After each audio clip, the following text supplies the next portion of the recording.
सबसे पहले हम बात करेंगे गुप्ता पीरियड के स्कल्पचर्स के बारे में।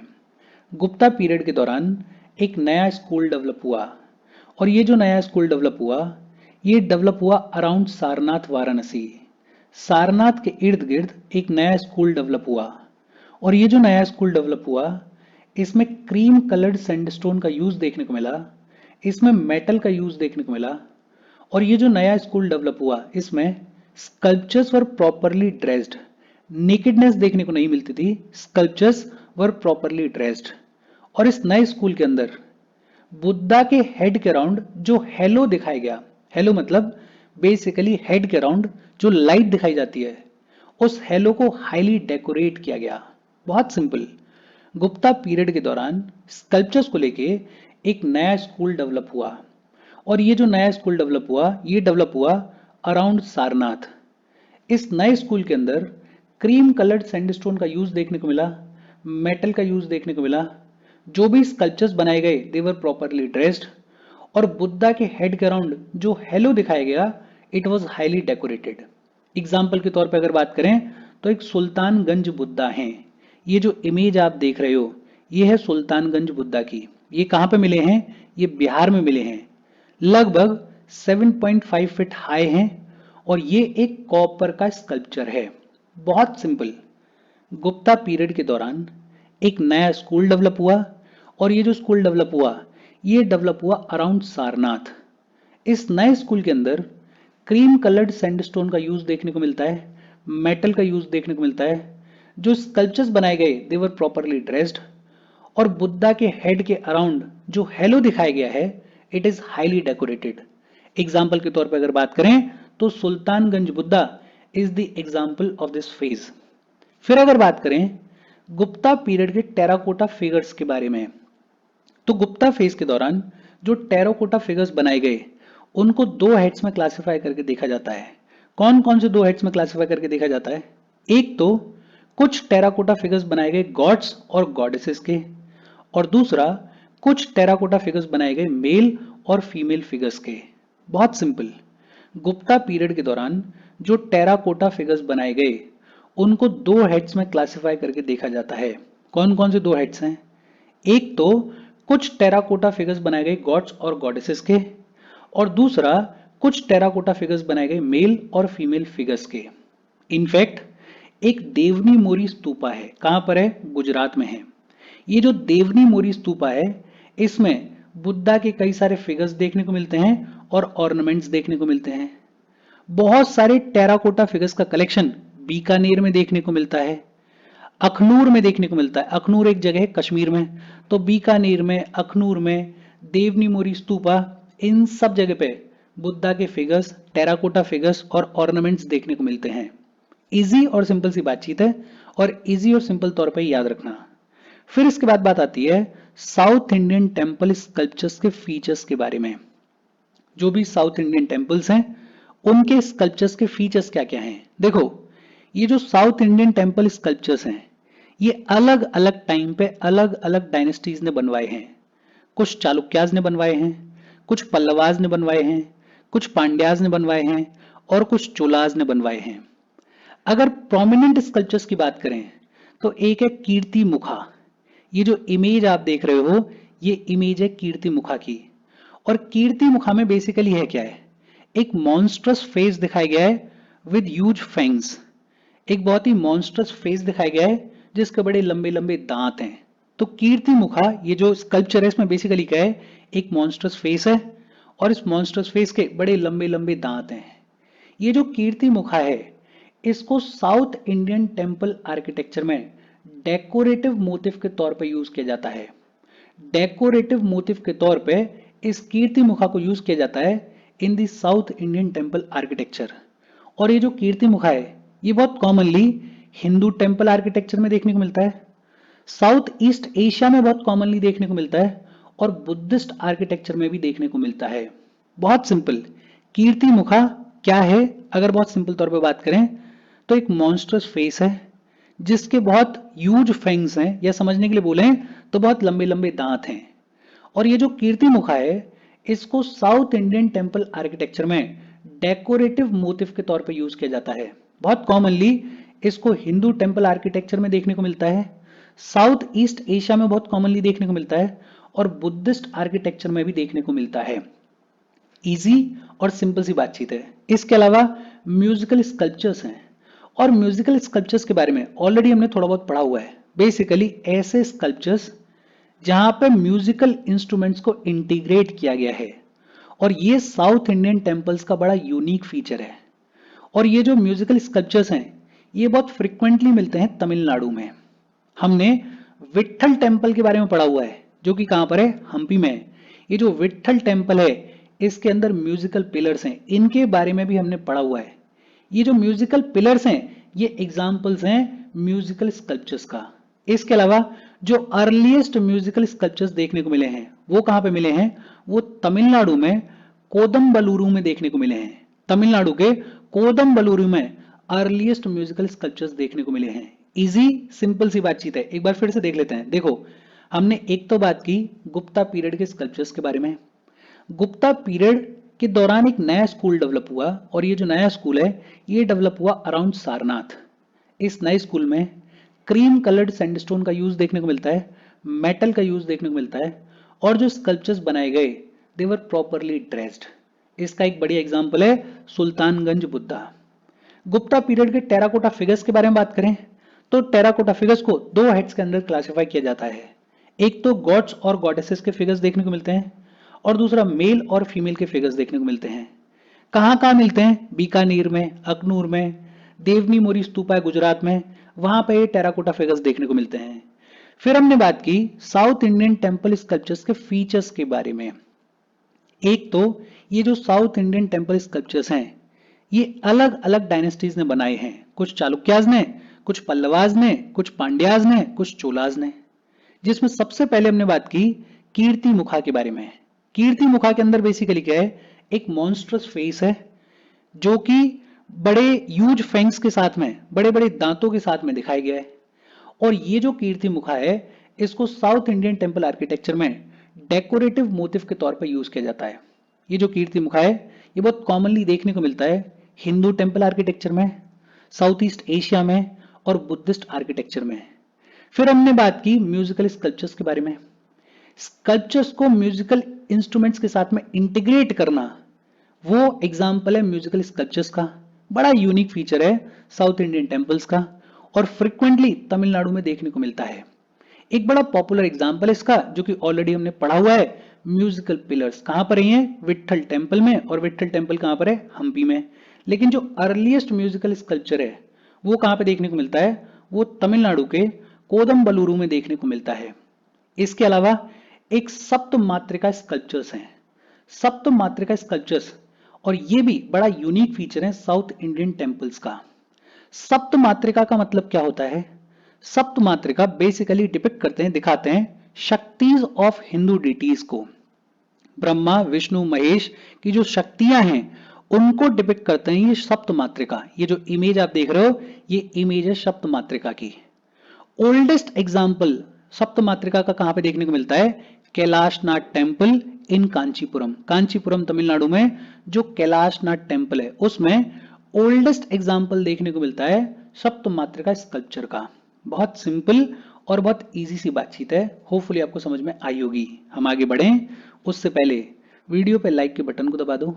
लाइक दबाना जरूरी है बिकॉज यूट्यूब ऐसे ही फंक्शन करता है, जब आप वीडियो पे लाइक के बटन को दबाते हो तो यूट्यूब वीडियो को कंसिडर करता है और थोड़ा सा पुश कर देता है। तो लाइक का बटन दबा दो, शेयर कर दो अपने सोशल मीडिया हैंडल्स पे, व्हाट्सएप वगैरह पे अपने फ्रेंड्स को, जो भी लोग इसमें इंटरेस्टेड हैं, इससे रिलेटेड पढ़ाई कर रहे हैं उनको शेयर कर दो।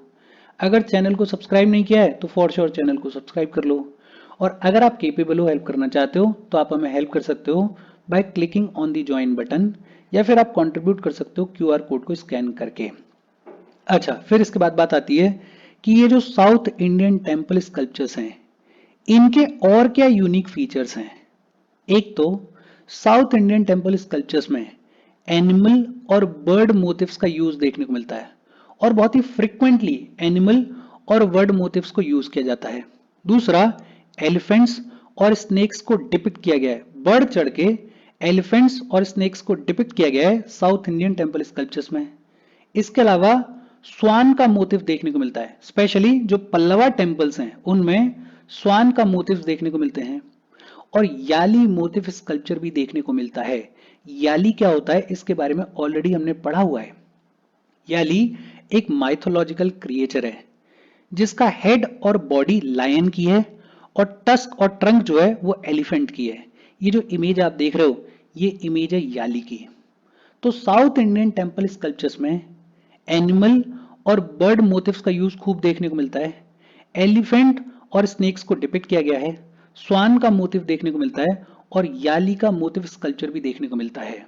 बहुत सिंपल, गुप्ता पीरियड के दौरान स्कल्पचर्स के कॉन्टेक्स्ट में बहुत ज्यादा चीजें हुई नहीं है। जो इंपॉर्टेंट चीजें हुई हैं वो हमने देख ली और इसको एक दो बार देखो, अपने शॉर्ट नोट्स बनाओ और यहीं साथ के साथ इसको बाइंड अप करो।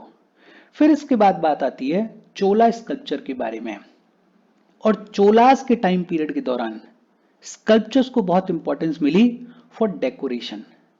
स्कल्पचर्स को यूज किया गया डेकोरेशन के पर्पस के लिए। और चोलास के फेज के दौरान एक जो सबसे इंपॉर्टेंट स्कल्पचर बनाया गया वो बनाया गया नटराज का स्कल्पचर। और नटराज जो है वो तांडव पोस्चर में खड़े हुए हैं। नटराज जो है वो तांडव पोस्चर में खड़े हुए हैं। हालांकि चोलास के फेज के दौरान जो सबसे इंपॉर्टेंट स्कल्पचर बनाया गया वो था नटराज का, लेकिन जो अर्लीस्ट नटराज स्कल्पचर है वो एस्केवेट किया गया है रावण पहाड़ी केव से। रावण पहाड़ी केव्स के बारे में ऑलरेडी हमने पढ़ा हुआ है। कहां पर है? अहियोल में है। और ये जो अर्लीस्ट नटराज स्कल्पचर है इसको बनाया गया था अर्ली चालुक्य रूल के दौरान। ध्यान देना, ये जो अर्लीस्ट नटराज स्कल्पचर है इसको एस्केवेट किया गया है रावण पहाड़ी केव से और इसको बनाया गया था अर्ली चालुक्य रूल के दौरान। लेकिन चोला स्कल्पचर्स में जो सबसे इंपॉर्टेंट स्कल्पचर है वो है नटराज का स्कल्पचर। और ये जो नटराज का स्कल्पचर है ये तांडव पोस्चर में खड़ा हुआ है। ये तांडव पोस्चर में देखने को मिलता है। अब अगर बात करें नटराज स्कल्पचर के फीचर्स के बारे में, तो ये जो इमेज आप देख रहे हो ये इमेज है नटराज स्कल्पचर की। और इसमें खास बात क्या है, ये जो नटराज स्कल्पचर है इसका जो अपर राइट हैंड है उसमें ड्रम है। जो अपर राइट हैंड है उसमें ड्रम है। और ये जो ड्रम है ये बेसिकली साउंड ऑफ क्रिएशन को सिग्निफाई करता है। अगर समझने के लिए हिंदी में बोलें तो जो अपर राइट हैंड है उसमें डमरू है।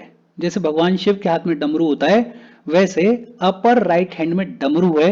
और ये जो डमरू है ये सिग्निफाई करता है साउंड ऑफ क्रिएशन को। जो अपर लेफ्ट हैंड है उस अपर लेफ्ट हैंड में इटर्नल फायर है। जो अपर लेफ्ट हैंड है उसमें इटर्नल फायर है। और ये जो इटर्नल फायर है ये रिप्रेजेंट करती है डिस्ट्रक्शन को। मतलब कि क्रिएशन का इनएबिटेबल पार्ट है डिस्ट्रक्शन।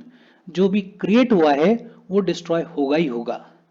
नटराज के स्कल्पचर के फीचर्स के बारे में हम बात कर रहे हैं। अपर राइट हैंड में डमरू है और ये जो डमरू है ये साउंड ऑफ क्रिएशन को सिग्निफाई करता है। अपर लेफ्ट हैंड में इटर्नल फायर है और ये जो इटर्नल फायर है ये डिस्ट्रक्शन को रिप्रेजेंट करती है। लोअर राइट हैंड जो है वो अभय मुद्रा में है। अभय मुद्रा के बारे में बातचीत पिछले ही सेशन में हमने की है। लोअर राइट हैंड जो है वो अभय मुद्रा में है। और ये जो लोअर राइट हैंड की अभय मुद्रा है ये विंडिकेशन को सिग्निफाई करती है, ये ब्लिस को सिग्निफाई करती है। फिर है लोअर लेफ्ट हैंड। और ये जो लोअर लेफ्ट हैंड है ये पॉइंट कर रहा है टुवर्ड्स द अप्रेज्ड फुट। ये जो लोअर लेफ्ट हैंड है ये पॉइंट कर रहा है टुवर्ड्स द अप्रेज्ड फुट। और ये जो lower left hand appraised foot की तरफ पॉइंट कर रहा है ये इंडिकेट करता है पाथ ऑफ साल्वेशन को। लेफ्ट लेग, ये जो लेफ्ट लेग है ये है भुजंग त्रसिता स्टेंस में। ये जो स्टेंस है इसको क्या बुलाया जाता है? भुजंग त्रसिता स्टेंस।